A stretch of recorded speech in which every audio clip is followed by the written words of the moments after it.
Hey there, Central Ohio. Thanks for joining us here on 10 TV Plus. I'm meteorologist Michael Behrens with today's live version of our 10 Weather Impact Show. And we've got some rain finally returning to Central Ohio. It has been a long stretch of, well below average rainfall through the month of August. In fact, haven't even picked up an inch in many spots out there, but we're adding a little bit to it today. As far as changing the pattern drastically, don't look for what we have outside to do so. We're going to see just very little rain through the rest of the month and not even that much coming down today. However, showers will be likely through this evening, so make sure you have the umbrella ready to go or a light rain jacket. We're not talking downpours, but every now and then you might get a little bit heavier of a rain shower pushing by you. We've seen some of that heavier rain out there at times over downtown, or at least lighter rain. You can see it coming down right now on our 10 TV tower camera network out there. Temperatures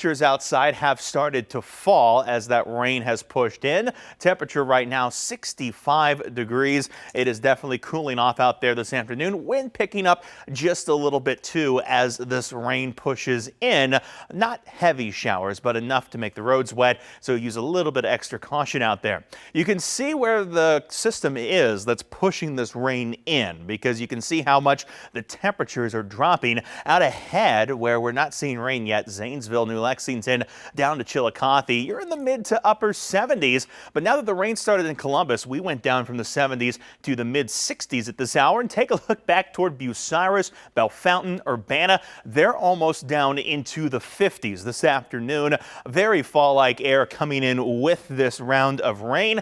It's certainly going to be a cool rest of the day today. And again, it's coming with a little bit of wind too. We really haven't had much to deal with in terms of wind across Central Ohio through much of August either. But with this front, we're getting gusts up to 23 miles per hour now in Mount Vernon, 22 in Mansfield, 21 Kenton, and sustained here at 13 in Columbus. So a little bit of breezy, cool conditions and a little bit of damp conditions pushing into Central Ohio this afternoon.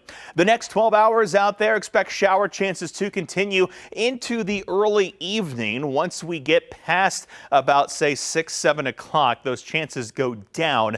We're not completely done with rain chances until about, say, 10 o'clock midnight, but this first wave is going to be really the biggest rain maker out there. And then once we get to tonight, temperatures again getting kind of chilly, dropping down at least into the 50s by about 3 a.m. When it comes to the rain chances again over the next few hours, they're highest from now through about 5 o'clock. On the other side of that, they trend downward toward midnight, and we'll be back to dry weather by the time we head into the early part of your Friday morning. From there, it's a pretty dry pattern all the way through next week. Look at these dew points. Friday in the 50s, we drop toward the 40s for dew points as we head toward next weekend. This is dry air, comfortable air. It is going to be a nice stretch of continued comfortable weather through the weekend and into next week here across Central Ohio. We get a little bit back toward that humid category by late next week, and that could come with our next chances for rain over the next 7 days. Really not expecting any rain after today through the rest of the Labor Day holiday. We do see a little bit of a rain chance start to come back in again by mid to late next week. So more dry weather heading our way. Of course, before we get to that next period of dry, we got to get past the rain showers out there today. Here's the latest radar across Central Ohio showing those showers pushing through. Light, steady rain across most of Franklin County. Again, enough that's going to make the roads wet. You'll need the wipers. You might need a little bit of rain gear if you're going to be outside for any kind of long period of time. Heaviest shower is down just northwest of Washington Courthouse. They're not moving all that fast, but we will track the heaviest storm here for you. It's moving toward the east-southeast, about 30 miles per hour. That's going to be putting it into Jeffersonville at 212, into the Washington Courthouse area by 233, New Holland at 248, and over to Williamsport by 301. So again, expect that little bit of a heavier shower to head your direction if you're down to the south. Our northern counties out there, rain a little bit more scattered, still pretty light scattered showers pretty much up along I-71 heading northeast out of Columbus. So if you're driving that way, up toward Cleveland, expect kind of that little bit of drizzly drive, a little bit gray afternoon on your way that direction. Further back to the west, still more rain behind this initial push. Bell Fountain out to I-75 all the way down toward Dayton, dealing with a little bit more of those showers. Some heavier rain involved here too, but overall, again, mostly just light to moderate showers pushing into central Ohio. You can see why the rain threat will last a little bit longer tonight. We go north of Fort Wayne. There's some thunderstorm activity in southern Michigan. You can kind of see that same pattern in the movement where that would move into Ohio later this evening. That's going to keep that rain chance lingering around just a little bit longer, but overall, not much to this system once we get past tonight. In fact, you can see up toward northern and western Michigan, clearing skies already pushing in, and by the time we head toward Friday, those clearing skies also expected to be heading back to our region as well. Hour by hour forecast looks like this. We see that first wave of rain showers pushing through right now. Those continue through the evening commute here. Light showers pushing across central Ohio. As we get past about 5, 6 o'clock, the rain chance in general goes down, but that residual moisture that's up to the north may start to creep in between now and midnight. I think those chances are higher the further north you travel, especially once you get a little bit further north in the 10 TV viewing area. Those rain chances will pick up a little bit once again. As we head into tonight, early tomorrow, could see a little bit of patchy fog out there to start your Friday morning, so use a little extra caution as you head out the door tomorrow. And then once we get into the afternoon, all of that clears out. There'll be a few passing clouds, and we'll be back into pretty comfortable, dry, and cool for this time of the year weather as we start the long weekend. Here's a look at your 10 Weather Impact 7-day forecast. Temperatures stay cool on the other side of this rain. We only get to the low 70s as we head toward tomorrow. Saturday, beautiful looking day out there. Of course, Ohio State, they're kicking off their season here in town. We start the morning off kind of a cool note out there in the low 50s. If you're out there to tailgate early for that noon kickoff, it's going to be kind of sweater weather, almost jacket weather for sure. Temperatures in the 50s and 60s. By the time we get to noon, we're talking a temperature near 70 degrees, plenty of sunshine out there, and then we'll kind of wrap things up in the mid 70s for the rest of the afternoon. From there, we climb the ladder. We get back close to normal by early next week. We're in the low 80s next Monday and Tuesday. By next Wednesday, that's our next chance for rain. We see the temperature right now get to about 82. Should be about 84, 85 this time of the year. I wouldn't be surprised if we don't hold on to those 80s though. Kind of the long-term outlook heading beyond Wednesday is that we would get back into that cooler than average weather pattern. So that would likely mean temperatures get back below that normal range once again. But you know, overall, not a bad forecast. We've got the dry weather where we need it. We certainly got comfortable weather where we need it.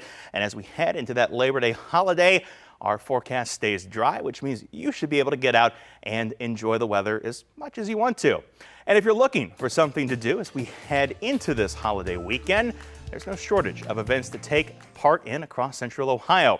Right now, the Columbus Zoo Lantern Festival is going on. The family-friendly spectacle has over 70 sets of lanterns showing incredible wildlife scenes from around the world. Those LED lanterns will light your way through the zoo. The Lantern Festival runs every Thursday, Friday, and Saturday, and as well Sunday from 7:30 to 10:30 p.m. That goes through October 5th.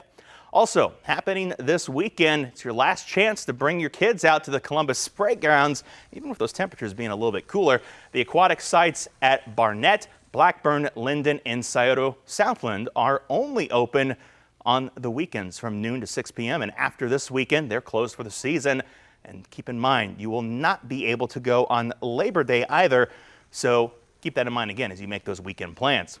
In a different vibe for the weekend, Ohio's Sweet Corn Festival continues. It's happening in Millersport through this weekend. There's rides, live music, corn eating contests, and even a corncob toss. Admission is free and parking is $15. And just in case you thought we had forgotten about it, you had the forecast on it, but the biggest thing going on in Ohio this weekend is definitely the kickoff to that 2025-2026 Ohio Buckeyes football season. The goal, obviously, is to win. We're just 2 days away now from that game at the Shoe. It's going to be one of the biggest season openers in Ohio State history when the number 3 Buckeyes take on the number 1 University of Texas Longhorns. Quarterback Julian Sain will make his debut as starter on Saturday, and head coach Ryan Day says he's been telling Sain to just get the job done, get the W, and don't forget to embrace the moment. Came to Ohio State for a reason. You know, I say that all the time when guys come in. You know, you're coming to be the quarterback at Ohio State. You ready? So here you go, first start against Texas and a great defense. So, but no, listen, no expectations. Other way to find a way to win. Hang in there. You know, you got a great group around you and a bunch of guys that are going to go to war for you. Kickoff is on noon on Saturday. Of course, we've got you covered ahead of the big game. We're streaming live on 10 TV Plus all day tomorrow. That starts at 5 a.m. and we don't really take a break until 7. We'll be talking all things football, game day preparedness, and fun. Join us on 10 TV and 10 TV Plus, along with our radio partner, 97.1 The Fan, for the big Buckeye kickoff. And looking beyond the weekend, like we said, we are heading into the Labor Day holiday on Monday. And many of you, in addition to enjoying your time off, will likely be traveling as well. Those travelers expected to kick off their weekend plans early, including as early as today. But if you've been looking at those air rates, many have noticed, well, prices are down a little bit. 10 TV's Amy Steigerwald says while Labor Day isn't the biggest travel weekend, cheaper prices have been bringing more people to the sky.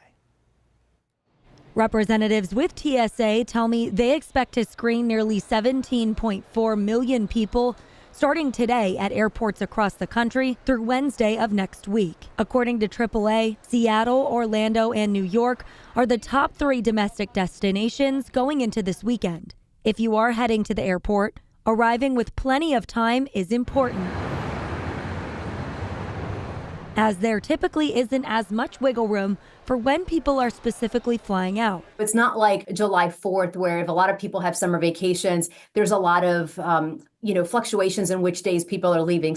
On top of cheaper domestic airfare, the price of gas is also trending cheaper. The average price per gallon this Labor Day weekend is expected to be the cheapest it's been since Labor Day in 2020.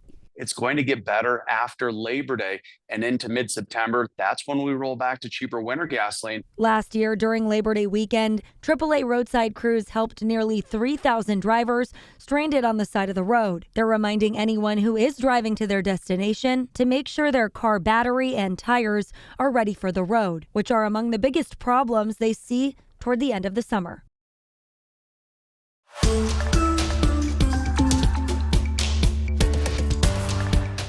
And turning now to the stars, the SpaceX Starship, the most powerful rocket in the world, lifted off on a successful test flight earlier this week after 3 other flights failed this year. NASA hired SpaceX to build a lunar lander version of Starship to carry astronauts to the moon. But despite this week's success, there has been rising concern that China will get there first. Mark Strassman has more on the countdown to the next moon mission. 3, 2, 1.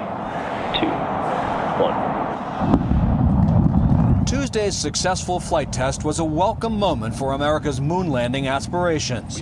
NASA needs Starship to ferry its astronauts down to the lunar surface, and the clock is ticking. We're in a race to the moon, in a race with China to the moon. Transportation Secretary Sean Duffy is NASA's acting administrator. So we won the first space race. We're going to win today's space race and tomorrow's space race. Oh my God. Amazing. But after multiple Starship in-flight failures and explosions earlier this year, SpaceX is behind schedule and still has much to prove. 10 former senior NASA leaders and engineers told us NASA should be worried. I'm just afraid that they've inherited an effort that is not going to get them where they want to go anytime soon. Doug Cook spent 38 years at NASA, at one point overseeing all human exploration for the agency. My concerns have to do with how complicated the mission architecture is. To reach the moon, Starship will need to top off at an orbiting gas station, and that will require rapidly launching 10 or more tanker ships to deliver propellant.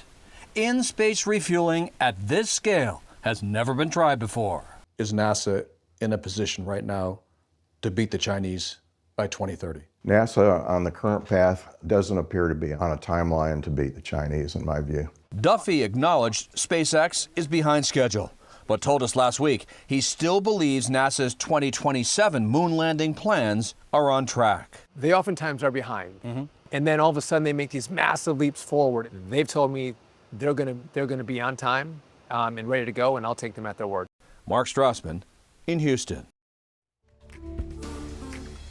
And finally today, let's check out some new video into us here at 10 TV. First, check out this video from Saturday, August 2nd. This was when Mark Finkelstein's small single-engine aircraft experienced an engine failure and unable to return to the airport.